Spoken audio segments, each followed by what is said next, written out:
It's Doki Doki time. Hello, I'm TheZOMBIEJ. And this is your bonus video for today. Tomorrow I'll be back. We'll get to that in a second. Well, in like 10 minutes or so. So, this is a list. This is a list video. List I've been wanting to do for, well, since I formed the list. It has to be done. Top 10 Bionicle ships. Everyone wants their ships to be canon, so let's do this. To put this in context, well, Greg Farshchi says that love is not canon in Bionicle. But I want to play with this idea. Let's say that it is canon. Love is canon. Romance is canon in Bionicle. No one is directly related at all. There's no incest. It's all fine. Romance is canon. And love is canon. And everybody's happy. And there's the context. So. So we're going to start with number 10. There's no honorable mentions because there was few. There was very few, actually. Ships that I could directly point to that were legit enough for this list. So, let's go. Number 10 is Tanma and Gavla. Gavla, of course, well, she has blue parts. She looks like a Gamatoran. And Tanma looks like a Lamatoran. Even though they are of, you know, Gavla is a Shadow Matoran, unfortunately. And Tanma is Avmatoran, because Cardanui, that's why. Well, what if Gavla ends up, you know, being cured after the energy storm? And all of a sudden, Tanma and Gavla, they gaze eyes upon each other. They come together and embrace. The suffering was over, and their happiness shines forth, and so is their love. I always saw these two as a great Matoran couple, because I said so. That is exactly why. Because, why not? It's cute. They're little tiny Matorans. Number 9 is another Matoran one. Vizola and Nuri. Nuri, of course, being a Tamatoran from Metru Nui.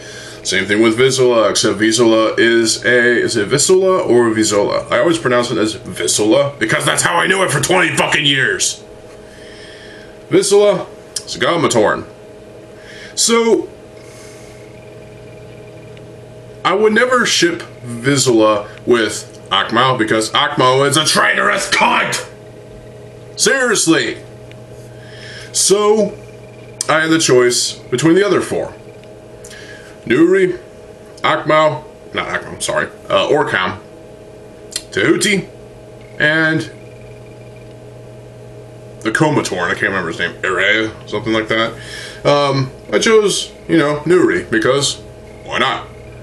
Nuri seemed to be a capable Tamatoran. He knows what he's doing. Vizola, same thing. So coming together, these two understand each other very well. Even though from being different parts of Metru Nui, there just seems to be something there for them. So, there you go. Vizola and Nuri. Number 8 is Peruk and Dalu. Of course, Voya Toran. Peruk, of course, being a Lamatoran, and Dalu being a Gamatoran. Why do I ship these two? Because I wouldn't ship Dalu with anyone else. Dalu does have anger issues. She admitted it in part of the story. And as far as I can tell, I don't think she would ever have any sort of romantic affiliation with any of the others. Especially Velika, who thinks he's a fucking great being, but he's not! So, I chose Peruk, Lamatoran, with the claws. And yeah, it's cute, it's adorable, it's fun. Number 7 is Antros and Gorost. Gorost, of course, being one of the, well, being a mosquito Makuta with 4 arms and mosquito wings, I guess. And yeah,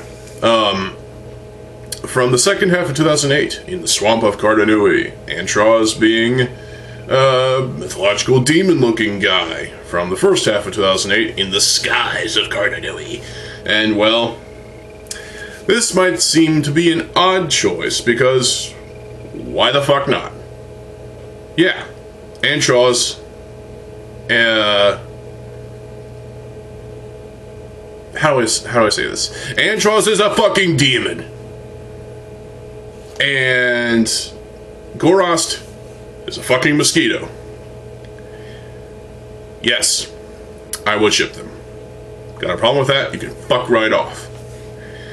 Number 6 is Gresh and Kina. Okay, 2009, here we go.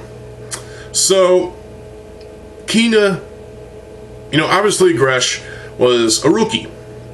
He was always striving to be the best Galtorian of all time. And he always, you know, seemed to have had some sort of, you know, well, in some ways, trouble in the arena. He would get beaten down, and things would go bad for him. But Kina would always stand by his side, and she, well, obviously loves him. She cares about him a lot. Like, really a lot, it seems. Maybe a little too much, but hey. Kina and Gresh seem to be, in my mind, a cute couple. And so the ship has sailed. Number 5 is Huki and Maku. Now, you're probably wondering, why is that so low on the list? It's only at number 5, guys. Come on. My reasons for this are, well, it's overused, it's overdone, it's overrated, and a little awkward. Let me explain. Huki became a Toa in 2006. And then Maku fucked off to Nowhere Land. Basically, she went in hiding, and probably crying, and there you go. So, obviously on Spherus Magna, the two would probably come back together. But it's so awkward, though. Maku's a Matoran. Huki's a Toa. I don't know. You judge for yourself, because this ship, while as overrated as it is OG, and that's respectable. And as proof of that, well, just watch the Borak animations. Here's one that makes a little more sense, and you probably guessed this one too. Number 4 is Jollar and Holly. Yep. Holly is pretty fucking cool. I like her. I like her a lot. And Jollar, I feel, is the perfect match for her. So, there you go. As opposed to, you know, Holly being paired with someone else, I wouldn't, because, you know, Jollar, I felt, was always made for her. And in Mask of Light, it felt like there was a bit of flirtatiousness here and there between the two, and, well, it felt like that way even at the end of the Borak animations. Just look at the end of episode 7. She basically, indirectly, convinced him to spend some more time with her. Who knows what they were doing? But Jollar and Holly, they really do belong together. And if you disagree, you can fuck right off. Number 3 is Vakama and Nokama. Yeah, this one's probably typical, but hey, it's true. Nokama, well, okay, first, Vakama, it seems like he felt that he was insignificant as a leader of the Toa Metro. Felt like Lee Khan was wrong. And, well, eventually he was proven wrong. Vakama was proven wrong, and he was a better leader. He became a better leader. And, well, as proof of that, Nakama showed support, stood by his side, and always seemed to, you know, at times really care a lot for Vakama, and really showed some sort of, you know, maybe a little bit of a romantic sentiment between the two, between, you know, Vakama and Nakama. It's always interesting how these things work. Vakama and Nakama clearly are, well, obviously meant to be. So, you can't really argue against that. You could. You'd be wrong, obviously. Number 2 is Tahu and Gali. Yes, this is probably overrated in your eyes, but you're wrong. In my mind, I feel Tahu and Gali as a couple is underrated. I mean, seriously. Tahu in Mask of Light was poisoned. And, you know, Gali seemed to be pretty concerned, pretty scared, in fact, and also very, very worried. So, when, you know, they took him into, you know, to do the thing, she cured him of his poisoned mask, drained out all of the evil, all of the anger that Kurak and Lirak combined decided to give him. And well, the reward was a fist bump. And he was in her debt. In my mind, I feel like he should have gave her a hug. Maybe a kiss, too. But that's just me. But Tahu and Gali, it feels like, you know, Gali was the voice of reason behind, you know, for the team. And Tahu always had this fiery and angry, hot persona, and really felt like he was on a fuse. So, any way that Gali could, you know, calm him down a bit, she could do it. Gali cares about Tahu, and vice versa. And that's why it's this high on the list. But number one is Rudaka and me.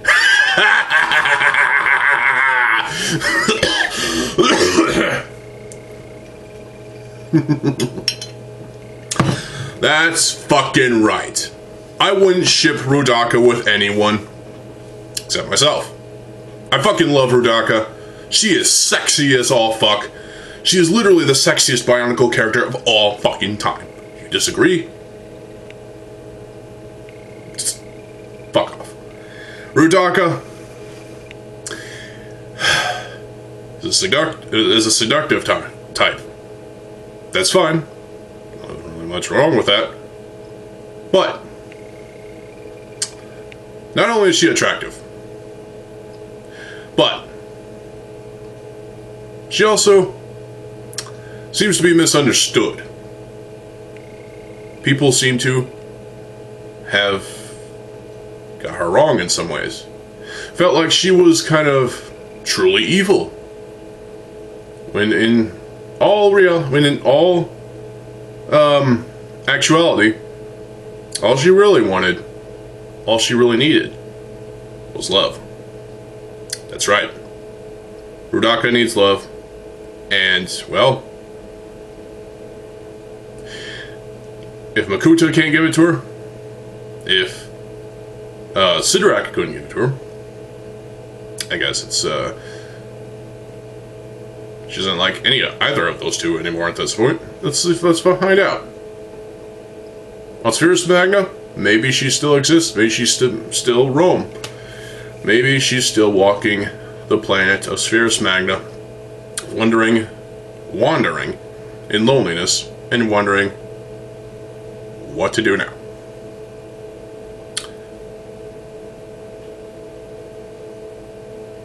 Well, here's a bit of fiction for you.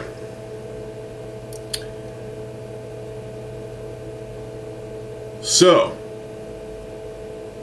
I teleport, or well, somehow I am summoned to the planet Spherus Magna.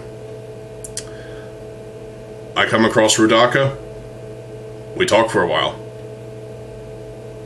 Tell her how awesome she is, how much I like her, how much I love her,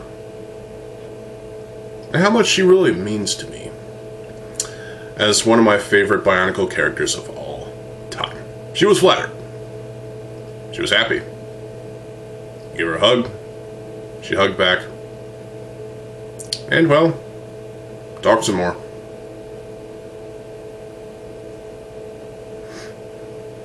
Eventually, give her a kiss on the cheek. And that sparked something within her. She had finally found what she always wanted, and that was love. Whether you disagree with this list, that is completely your problem. I'm actually fine with this list, to be perfectly honest. The number one spot may seem a little meh to some of y'all. But hey, if I had to ship her with a ship Rudaka with someone from Bionicle G1, at the very least, maybe it would have been Brutaka, but at the same time, Brutaka, not worthy. Not worthy at all. So what do you think about this list? This is your bonus video. I'm happy to say that, well, I'll be bringing some Bionicle reviews tomorrow. Blech. So, stay tuned for that. And yeah. I will be bringing more lists, obviously. I just need to come up with some. Maybe I'll do a Hero Factory related list. I don't know, but we'll see. Let me know in the comment section below if you want to see a Hero Factory related list. I mostly do Bionicle lists, but hey. And you know what? Even though they're purely mechanical, purely robotic, they're built in a factory for fuck's sake. If I had to ship 2 heroes, obviously, it'll be Furno and Breeze. There you go. There's your bonus. There's your bonus ship right there. Breeze is an alright character. Not great, but hey, she has the same voice actress as Kina from The Legend Reborn, so why not? Inferno, well, he is a rookie, and well, he is kind of lame as a character, to be honest. It is what it is. Plus, in Ordeal of Fire, yeah, Drill Dozer is kind of dumbass, but hey. What is your list of Bionicle ships? Post in the comment section below. And also, if there's any I've missed, feel free to throw those in the comment section below as well. And if you think this list is too cringe for you, you can fuck right off. Because it's just wholesome fun. That's all it is. At the end of the day, these are just ideas, for the most part. And that is it for today. I'll see y'all tomorrow with some Bionicle reviews. So yeah, stay tuned for more videos. I am TheZOMBIEJ. I'll see you folks there. Have a good fucking day, and peace.